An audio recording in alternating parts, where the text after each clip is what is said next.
전에 어떤 작가분이 하시는 얘기를 제가 들은 적이 있습니다. 글을 씀에 있어서 가장 어려운 게 뭐냐 어떤 기자가 물었더니 그분이 이렇게 말씀하시더라고요. 글의 첫 문장의 마침표를 찍는 거다 이렇게. 저는 그걸 듣고 좀 상당히 충격까지는 아니어도 그렇지라는 생각을 좀 했습니다. 작가들이 뭔가의 한 권의 책을 낼 때 가장 힘들게 어려운 게 뭐냐? 첫 문장에 마침표를 찍는 거는 첫 문장이 어려운 이유는 앞으로 어떤 주제의식을 가지고 어떤 글을 쓸 것인가에 대한 막중한 역할을 가지고 있기 때문이겠죠. 그렇게 치자면 우리가 읽는 이 성경의 1장 1절도 무척 많이 중요한 겁니다. 여러분이 알다시피 태초에 하나님이 천지를 창조하셨다. 즉 모든 것이 하나님의 손에 의해서 되어졌고 하나님의 손에 의해서 비롯되었다. 이 이야기. 결국 다 주님 거다. 이거 말입니다. 시간이든 물질이든 인생 전체 우리가 가지고 있는 모든 것 다 포함됩니다. 윤기가 나고 그럴싸한 인생만이 아니라 천박하고 아프고 힘들고 어렵고 상한 것조차도 하나님 계획 안에 품 안에 있다라는 걸 말하고 있는 겁니다. 그러고 보면 소중하다고 해서 놓지 못할 것이 없고 천박하다고 해서 감출 것도 없습니다. 주 안에서는 누구나 다 존귀하고 누구나 다 용납받아야 하며 누구나 다 평안할 수 있습니다. 왜 우리가 공동 예배라는 단어를 쓰는지 아십니까? 보통의 교회들은 11시 대예배 이럽니다. 그래서 이화교회는 공동 예배라고 합니다. 왜 그런지 아십니까? 공동 예배로 하는 이유는 누구도 올 수 있고 누구나 다 함께 할 수 있다는 이야기입니다. 어린아이에게서 장년노년에 이르기까지. 그게 하나님 안에서 우리의 존귀함을 드러내는 겁니다. 다를 수는 있지만 그 다름이 틀림으로 가고 있는 이 시대에 우리는 참 귀한 것들을 놓치지 말아야 합니다. 복음성가 중에 외국 곡인데요. 이런 곡이 있습니다. 내 이름 아시죠? 라는 곡입니다. 영어로는 이렇게 표현하더라고요. 제가 밤에 영어를 배워서 낮에는 좀 발음이 안 좋아서 찬양은 이렇게 내용 가사는 이렇습니다. 나를 지으신 주님, 이와 같습니다.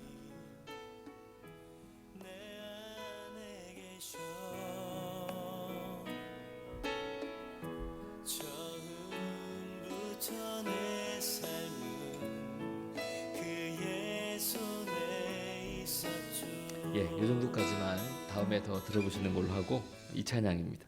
이 노래의 가사처럼 우리들 한 사람 한 사람은 하나님께서 택하셨고 지으셨다는 거죠. 이거를 이사야서 49장의 1절 후반부에 여호와께서 태에서부터 나를 부르셨고 기억하셨다라고 성경은 이야기하고 있습니다.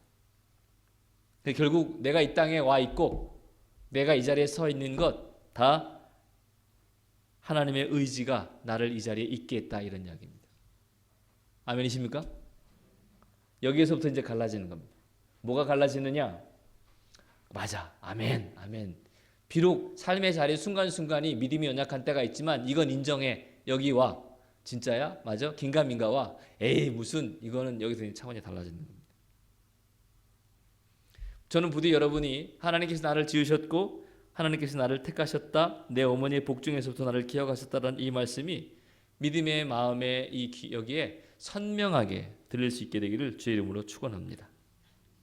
근데 여러분 이거 아셔야 됩니다. 이런 이야기를 한 이사야가 이 상황이요 그렇게 좋지 않았습니다. 이렇게 자존감이 높아지고 말이죠. 뭔가 할 때 학생들을 봐도 가끔 이렇게 사무실에 들어오는 학생들이 문을 두드리는 것도 달라요. 이렇게 조용하게 두드리는 아이는 뭔가 부끄러움이 많은 아이.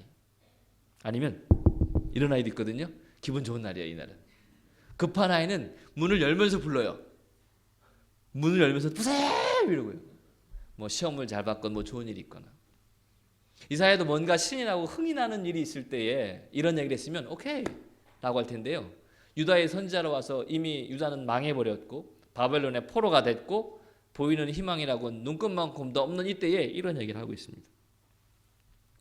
고스란히 4절 이렇게 되어 있습니다. 그러나 나는 말하기를 내가 헛되이 수고하였으며 무익하게 공연히 내 힘을 다했다. 이렇게 자기가 한 일에 대해서 허사라는 상념의 이야기입니다. 그러니까 그가 직면했을 그 마음의 안타까움, 허탈감, 공허함의 깊이를 감히 감히 유추해 볼 수 있는 것 같습니다. 근데 사실 이건 이사야만이 아니죠. 불의한 땅에서 믿음을 지켜나가고 살아가고 있는 우리의 삶의 자리에서 이런 마음들은 수시로 자꾸 경험되어집니다. 근데 그 다음이 더 멋있죠. 그런데 그럼에도 불구하고 나에 대한 판단이 누구에게 있다고요? 하나님께 있다는 겁니다. 나는 이것도 잘했고 이것도 이랬어요 라고 하는 게 아니라 그래도 하나님에게 있습니다. 이렇게 말합니다. 이걸 메시지 성경에서는요 더 확실히 다가오더라고요. 한번 들어보세요. 메시지 성경 이사야 49장인데요 4절이에요. 그러나 내가 말했다. 내가 한 일은 다 헛수고였다. 평생을 애썼지만 내놓을 만한 것은 하나도 없다. 그러나 최종 판단은 하나님께 맡기란다. 그분의 판결을 기다린다. 제가 목사이면서 하나님이 인양 목회했던 때가 있었습니다. 뭔가 잘 됐습니다. 하는 것마다 잘 됐고 설교할 때마다 은혜 받았다 그러고 근데 제가 점점 느끼는 제 마음의 죄송함은 그땐 몰랐는데 한 발 떨어져서 보니까 내가 하나님의 자리를 감히 침투하고 있었구나라는 생각이 들었습니다. 반복되는 시련과 실패의 경험, 더욱이 자신이 선지자로서의 정체성이 무의미해지는 이때에 밑바닥을 치고 일어서는 그의 믿음은 참 부럽기까지 합니다. 이게 어떤 차이가 있을까 해봤더니 결국은 하나님을 경험했느냐 그렇지 않느냐의 차이입니다. 은혜를 맛보고 경험한 이와 그렇지 못한 이가 인생을 대하는 태도는 무척 다릅니다. 이사야만이 아닙니다. 세례 요한도 마찬가지입니다. 요한복음 1장 36절에 보면 예수께서 건의심을 보고 말하되 보라 하나님의 어린 양이로다. 이사야는 생명이 하나님께 있음을 받고 세례 요한은 예수님께 그 생명이 있음을 고백하고 있습니다. 영적으로 예민했던 거죠. 참 이게 근데 제가 이렇게밖에 말씀을 못 드리는 이유는 이사야나 세례 요한을 얘기할 수밖에 없는 이유는 제가 어떻게 여러분에게 믿게 해드릴 만한 힘이 없습니다. 재주가 없습니다. 그래서 그냥 믿었던 하나님을 경험했던 이들을 이렇게 나열해서 이야기하는 것뿐입니다. 조금 예를 들자면 들어오시면서 오늘 메뉴가 뭔지 여러분 감 잡으시겠습니까? 못 잡으셨어요? 김치찌개 맞습니다. 우리는 아직 안 먹었지만 김치찌개인 거를 알 수 있습니다. 왜 그렇죠? 먹어봤던 경험이 있거든요.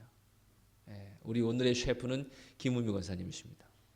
김우미 권사님의 그 진득하면서도 두부가 아주 송송 들어가 있는 고기의 그 진한 맛이 결코 과하지 않은 그런 김치찌개의 맛을 우리는 경험했기 때문에 여러분은 아마 지금 제 이야기를 들으면서 아직 먹지도 않았는데 입에 이게 왜 어떻게 가능할까요? 만약에 혹시라도 여러분 허기가 지는데 원숭이 이걸 먹고 싶어 바퀴벌레 튀김 겁이 간 요리 이런 생각은 안 드시잖아요. 우리에겐 그런 경험은 거의 없거든요. 그러나 우리 교회의 중식의 김치찌개 맛에 대한 경험은 있잖아요. 걸어오면서 오늘 목사님 조기가 좀 짧았으면 좋겠다. 이렇게 경험의 차이입니다. 맛을 보았으니 그 맛에 대한 반응을 하는 거죠. 신앙은 맛보아하는 겁니다. 그래서 어찌 보면 여러분 교회를 다니면서 가장 안타까운 분은 몸이 아픈 분이거나 일이 잘못되는 분이거나 혹은 자기의 계획대로 되지 않는 분이 아니라 하나님의 그 은혜를 하나님의 그 은총을 맛보아 알지 못하는 이가 아닐까 감히 그렇게 생각이 됩니다. 제가 감히 사랑하는 이와 성도 여러분이라고 말하는 이유는 정말 사랑하기 때문입니다. 사랑하는 이와 사랑한다는 이유는 뭘로 알죠? 함께 있고 싶고 보면 좋고 보세요. 여러분도 저보고 좀 웃고 계시잖아요. 그리고 생각하면 아프고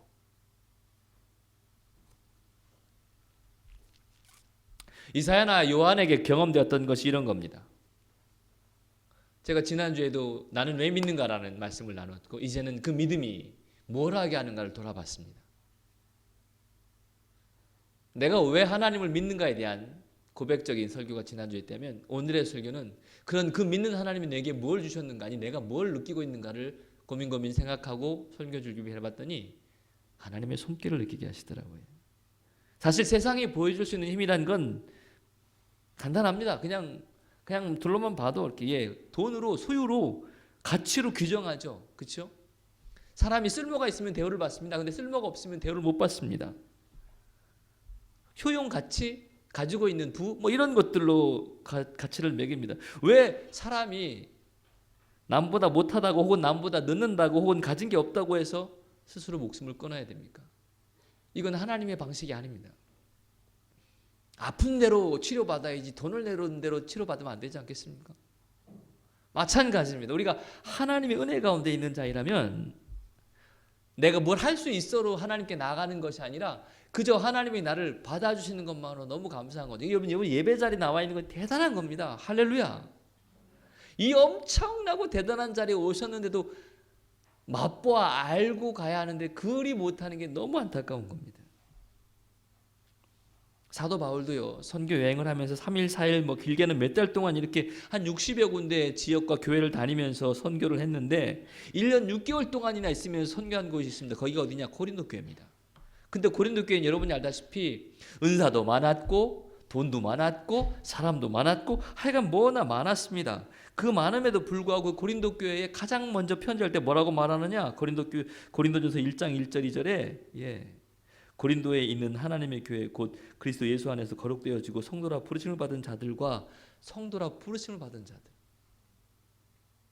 여러분은 이화 교회 성도로 부르심을 받았습니다. 할렐루야. 아멘. 아멘.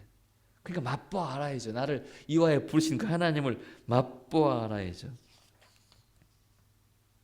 고린도 교회에 편지 쓴 이 바울도 하나님이 택했다라고 이사야랑 요한이랑 똑같습니다.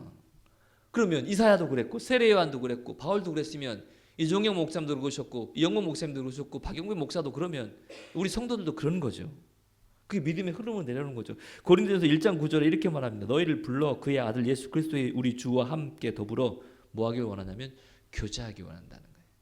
교제하기 원한다. 이게 코이노니아입니다. 교제하기 원한다. 오해하지 마십시오.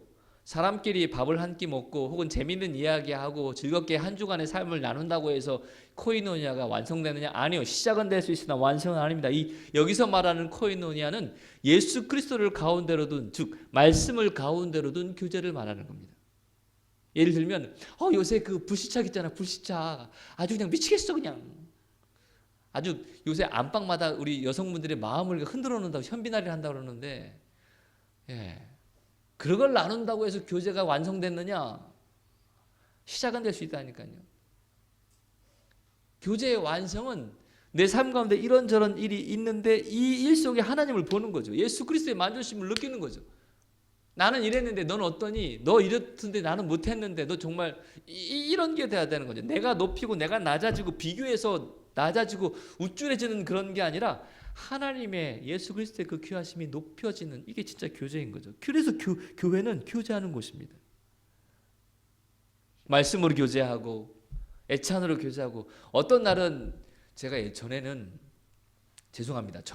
정말 꼬들꼬들밥 좋아했거든요. 밥알이 좀 살아있어야지 삶이 느껴져야지 생명이 느껴야지 딱딱해서 나를 씹어봐 그러면 어금니로 질근질근 씹어줘야 밥을 먹는구나 싶죠. 근데 요새는 멀컹멀컹한 거 좋습니다. 죽 같으면 더 좋습니다. 죽을 하라는 얘기는 아닙니다. 네. 이게 달라지더라고요. 이게 기호가. 이런 달라짐 속에서 하나님께서 우리에게 주신 변하지 않는 그 무언가가 있지 않습니까? 이걸 찾아 나가야 되는 거예요. 찾아 나가야 되는 거죠. 그냥 밥만 먹고 마는 그런 거 말고 밥도 먹는.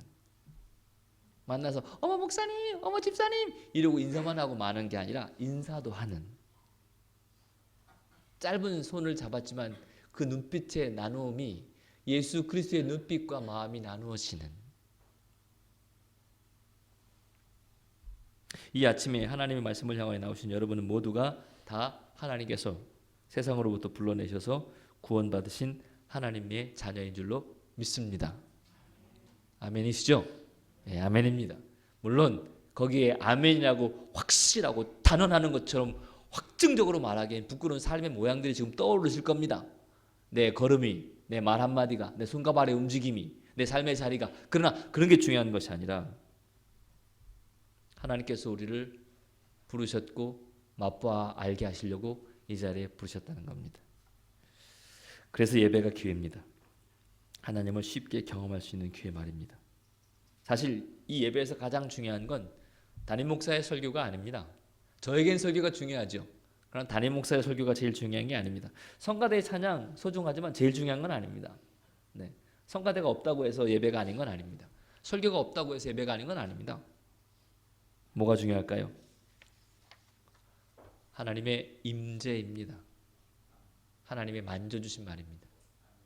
저는 이 자리에서 100여 명 채 되지 않지만 우리가 하나님께서 만져주시는 그 놀라운 손길이 적어도 여러분에게 있기를 간절히 주의 이름으로 축원합니다.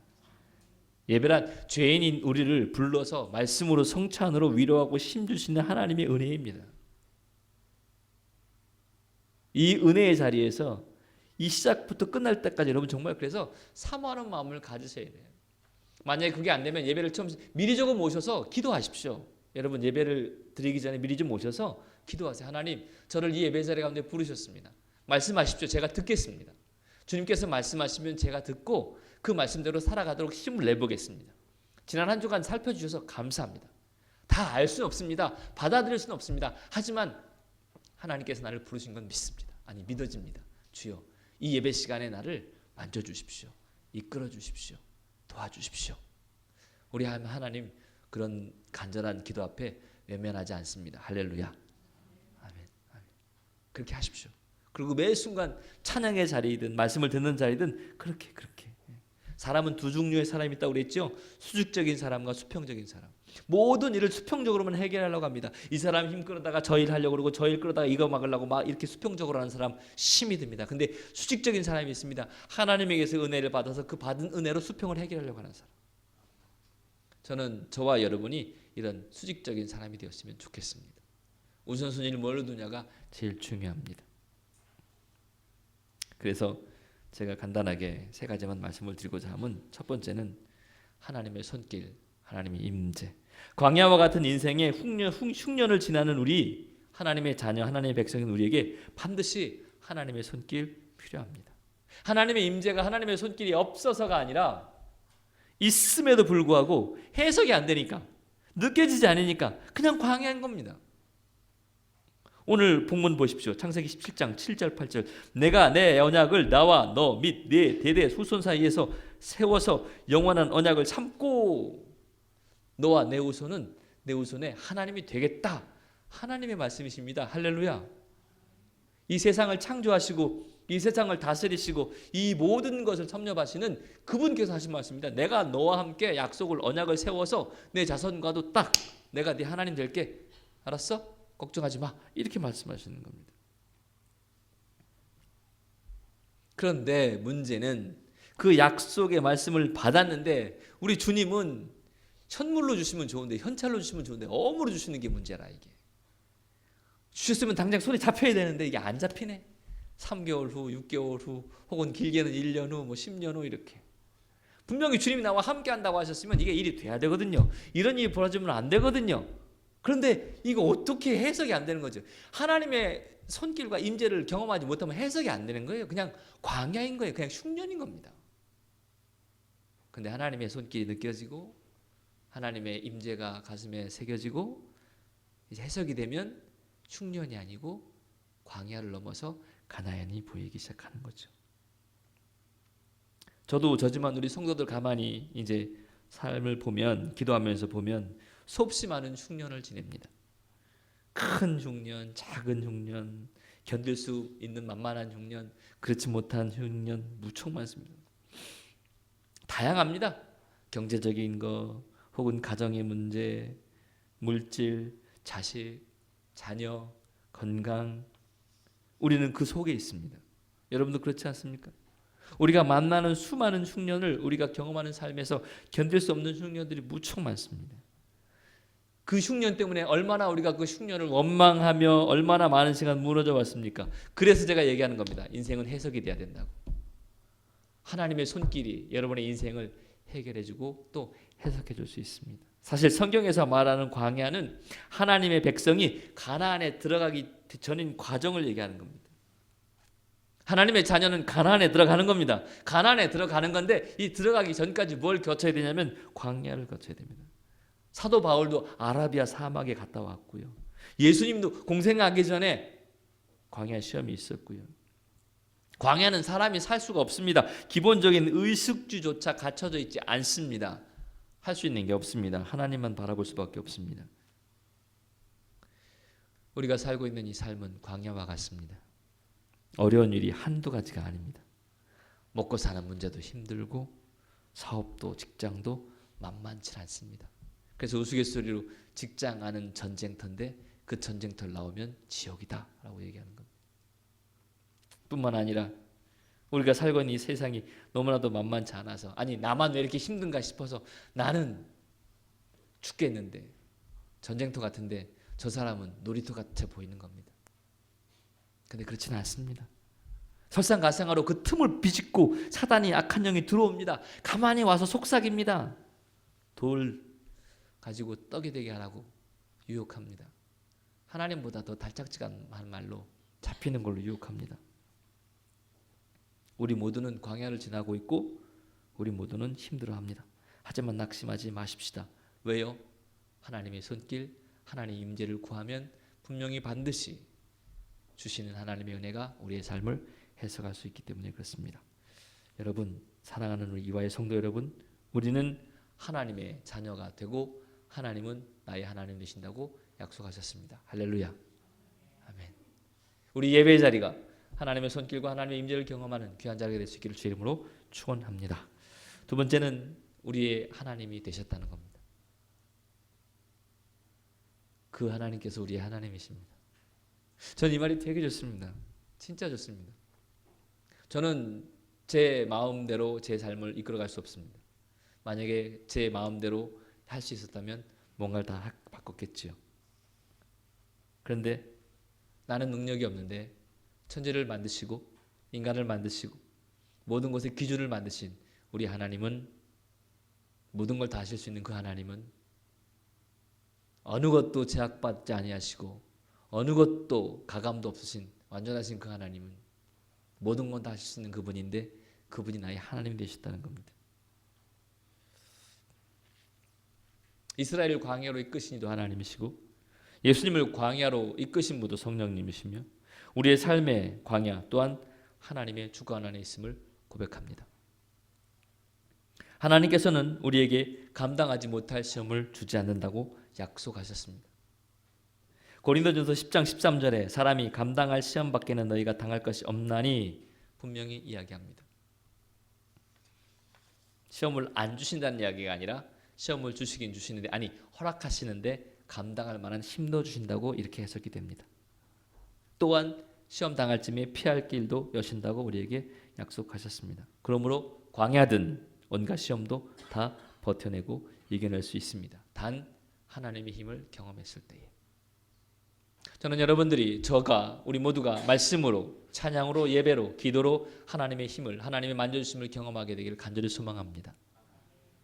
그래서 올해 처음 시작하면서 말씀 큐티를 시작한 겁니다. 그래서 하나님과 교제하기를 바라는 겁니다. 어린아이에게서 장년, 노년에 이르기까지 같은 본문 가지고 한 말씀으로 하나님의 역사가 나에겐 이렇게 벌어졌고 저에겐 저렇게 일어났구나 서로 나눌 수 있도록, 쉐어할 수 있도록, 그래서 큐티를 시작한 겁니다. 그래서 어찌 보면 하나님은 세상에서 말하는 물질적인 혹은 보이는 축복을 주시는 것이 아니라 광야의 시간을 허락하시는지도 모르겠습니다. 우리의 연약함 때문에, 우리의 죄악 때문에, 우리의 믿음을 삼켜버리는 악한 세력들 때문에 말이죠. 그래서 우리는 몸부림쳐야 합니다. 우리는 항상 애써야 합니다. 당연히 되는 것은 없습니다. 매 삶의 순간순간 하나님 앞에 여쭤봐야 합니다.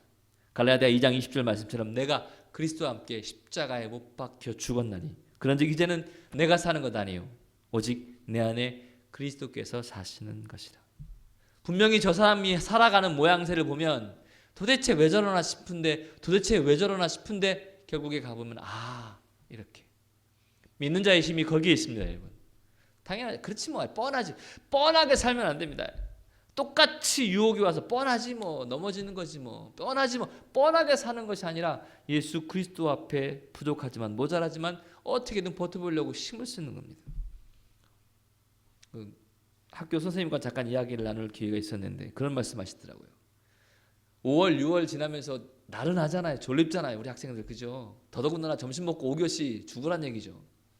어느 반은 수학이 너무 실력이 안 나온다고 왜 그러나 그랬더니 5교시가 다 수학이라고. 그러면 정말 심란하죠. 꼭 그것만 이유는 아니겠으나. 근데 그분이 그런 얘기를 하시더라고요. 어떻게든 안 자려고 하다가 조는 것과 들어오기도 전에 엎어져 있는 건 차원이 다르잖아요. 그렇죠? 아 그럼요. 저라도 그렇게 생각이 들 것 같아요. 어떻게든 안 자려고 막 이건 뭐 어떻게 안쓰럽긴 하죠. 근데 시작도 안 했는데 엎어져 있으면 가서 쓰다듬어 주고 싶죠. 좀 세게. 우리도 어떻게 하나님처럼 살고 예수님처럼 살겠습니까? 우리 부족함 가지고. 네, 인정합니다. 그러나 힘들지만 어렵지만 그렇게 살아보려고 애쓸 때 하나님께서 우리를 어떻게 보시겠습니까? 내가 가장 작아지고 동시에 내가 그분으로 인해 가장 큰 자임을 깨닫는 때가 바로 그때인 줄로 믿습니다. 우린 연약합니다. 부족합니다. 모자랍니다. 아픕니다. 하지만 주님이 함께 하실 때 넉넉히 이구도 남는 역사가 있을 줄로 믿습니다. 아멘이십니까? 아멘. 아멘. 한 가지만 더 말씀 나누고 싶습니다. 하나님 나라의 중심은 나입니다. 나. 잘난 나 말고, 똑똑한 나 말고, 어디 가서 자랑하고 싶은 나 말고, 썩 괜찮은 나 말고, 부족하고 모자란 세상에 치이고 깨지고 물들다 못해 지난 선홍빛줄로 물들은 나 말입니다. 이번 겨울이 참 어렵습니다. 제가 겨울이 힘드네요. 육체적으로도 힘들고 심적으로도 좀 어렵습니다. 제가 매년 여름 겨울 집회를 좀 다녔잖아요. 적게는 6, 7번, 뭐 많게는 8, 9번 이렇게 다녔습니다. 지난 10월, 9월부터 이제 제가 치료를 받으면서 전화를 그때부터 받거든요. 해달라고. 전화가 오면 아 죄송해요. 이번에는 제가 못 가요. 그래서 왜 그러세요? 그러면 예, 사실은 이래저래 했는데 기도 좀 해주세요. 그러면 놀라시죠. 그러시냐고 알겠다고. 예. 그런 전화를 참 많이 받았습니다. 미안하죠. 근데 어느 순간 그런 전화가 딱 끊어집니다. 소문이 난 거죠 이제. 영배 확 갔다 이렇게. 근데 마음이요. 이 마음이 작년 스케줄표 보고 올해 거 딱 보니까 참, 네, 이 마음이 그렇더라고요. 그래서 어느 그 발레리나인가 무용수가 그런 얘기를 했다 그러죠. 무용수는 2번 죽는다고. 첫 번째는 인간이 죽는 거 그거고 두 번째는 무대에 설 수 없을 때 죽는 거라고. 전 이 말에 참 가슴이 와닿습니다. 그래서 그 에너지와 엑기스를 쫙 해서 주일날 한 번에 쏟아부어야겠구나.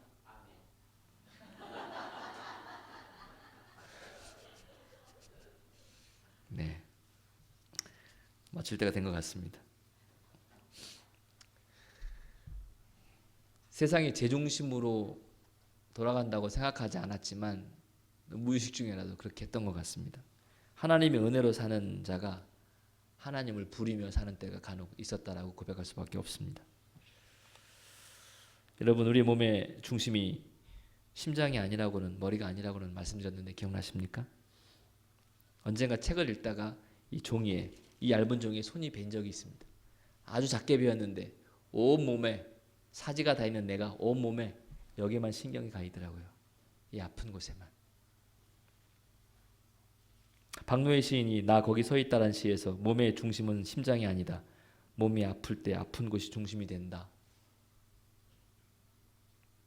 가족도 그렇고 교회도 그렇고 그렇죠. 아픈 곳이 중심이 되죠. 수요일 날 식사를 목사님들과 이제 권사님들 일찍 6시 오시면 하는데 메뉴를 항상 저를 쳐다봅니다. 목사님 뭐 드실까요? 이러고. 네. 그래서 메뉴를 정하는 중심입니다, 제가. 하나님 보실 때에도 아픈 곳이 중심입니다. 하나님의 모습을 가지고 살아야 하는데 예수 그리스도의 형상으로 살아야 되는데 그렇게 살지 못하는 우리의 아픈 모습들. 어떤 이는 그게 망가졌다고 얘기하고 어떤 이는 그게 상했다고 얘기하고 어떤 이는 그게 부족해졌다고 얘기하지만 내가 아픈 그 모습들 영으로나 육으로나 그 아픈 모습들을 하나님 보실 때 옳다가 너 이놈 쌤통이다 이런 분 아니시거든요. 더 안타까워하시는 분이거든요. 아유 저 녀석이 저기가 아프구나. 아유 저기가 안쓰럽고 아유 어떡하지.